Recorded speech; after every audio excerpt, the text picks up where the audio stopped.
গণ অভ্যুত্থানের মুখে ৫ আগস্ট দেশ থেকে পালিয়ে ভারতে আশ্রয় নেন সাবেক প্রধানমন্ত্রী শেখ হাসিনা। তবে এবার কৌশলগতভাবে ভারতে অবস্থানরত শেখ হাসিনাকে গাজিয়াবাদ থেকে সরিয়ে নিয়েছে ভারত। তাকে গভীর রাতে হেলিকপ্টারে দিল্লির কোথাও একটি জায়গায় লুকিয়ে রাখা হয়েছে। তবে স্থানটি কোথায় তা এখনও নিশ্চিত হওয়া যায়নি। শেখ হাসিনা ভারতে এসে নামার পর প্রথম রাত ছিলেন দিল্লির উপকণ্ঠে গাজিয়াবাদের হিন্ডন বিমান ঘাঁটির ভিভিআইপি লাউঞ্জে।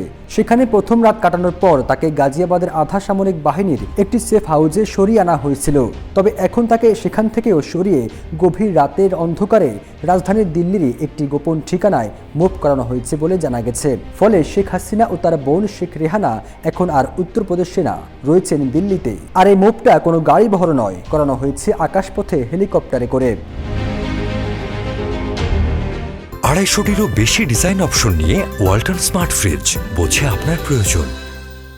গেল ১০ থেকে ১২ দিন আগে দক্ষিণ দিল্লির বাসিন্দারা মধ্যরাতেরও অনেক পরে তাদের মাথার উপরে আকাশপথে হেলিকপ্টারের মুভমেন্ট দেখে অবাক হয়েছিলেন।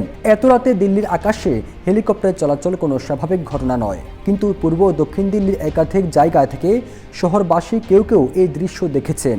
অনেকে সোশ্যাল মিডিয়ায় ছবিও পোস্ট করেছেন। পরে ঘটনা পর্যবেক্ষণ করে বিশেষজ্ঞরা নিশ্চিত হয়েছেন সেদিন ওই হেলিকপ্টারে করেই শেখ হাসিনা ও শেখ রেহানাকে দিল্লিতে নিয়ে আসা হয়েছিল।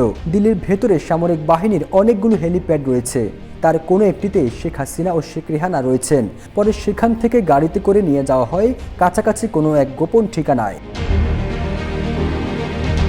দিল্লিতে শেখ হাসিনার অবস্থান দীর্ঘায়িত হতে পারে, সেই সম্ভাবনা যেমন জোরালো হচ্ছে, পাশাপাশি ভারতের পক্ষ থেকে তৃতীয় কোনো বন্ধু দেশে তাকে পাঠানোর চেষ্টাও থেমে নেই ভারতের পক্ষ থেকে।